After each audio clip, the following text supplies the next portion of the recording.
This video will be on amines, amino acids, and amides. Amides are here, amines are here, and we'll talk about amino acids in between. Now, I'm going to start by talking about amines, by talking about an inorganic molecule, ammonia. And we're going to talk about how amines are kind of like ammonia. Right? So ammonia is a base. It's in your base table. And the reason why is when you put ammonia, NH3, in the water, it reacts with the water and you form what's called ammonium, NH4 with a plus. And when it does that, it takes the hydrogen off the water and the water becomes a hydroxide. So when you put ammonia in the water, the amount of hydroxides increases, and so you end up with a pH that is greater than 7 because of the extra hydroxides, all right? And you have a solution which is an electrolyte. And that means it conducts electricity because when you put these things in the water, you get some ions. And one of the ions you always get is you always get the hydroxide as your primary anion or negatively charged ion. And the other one, in this case, is ammonia. Now, if you look what an amine is, basically, it's like they took this one of the H's that was on the ammonia and they replaced it with a chain of carbons. If it has one carbon attached to the NH2 now, because that C replaced the H, then it's called methanamine. If it's got two carbons, like this we call ethanamine. And all these things do the exact same reaction. So what will happen is they will react with water, and when they do this, you'll end up with basically an ion like this. You'll have the three C's, the three H's on the C, and on the end now you'll have 1, 2, 3 H's. And so this would be, an ion with a charge of +1, just like the ammonium, and you get some hydroxides because this extra hydrogen that's on here came from the water molecule. So all these compounds are basic or alkaline. All of them have pH greater than 7. All are electrolytes, and they're called amines. If there were 3 carbons, it's propanamine, etc., etc., etc.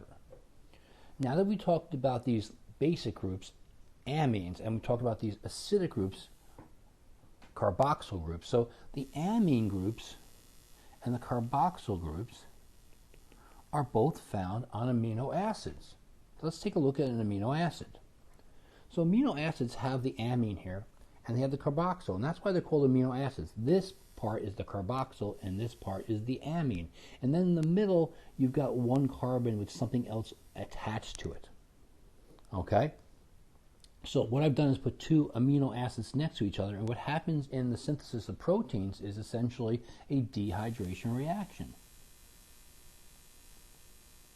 And when you do this dehydration reaction, this OH reacts with one of these H's, and you end up with this carbon on the left with a double bond oxygen, and this nitrogen on the right with a single hydrogen, and you've made what's called a dipeptide. And all this is basically 2 amino acids attached to each other.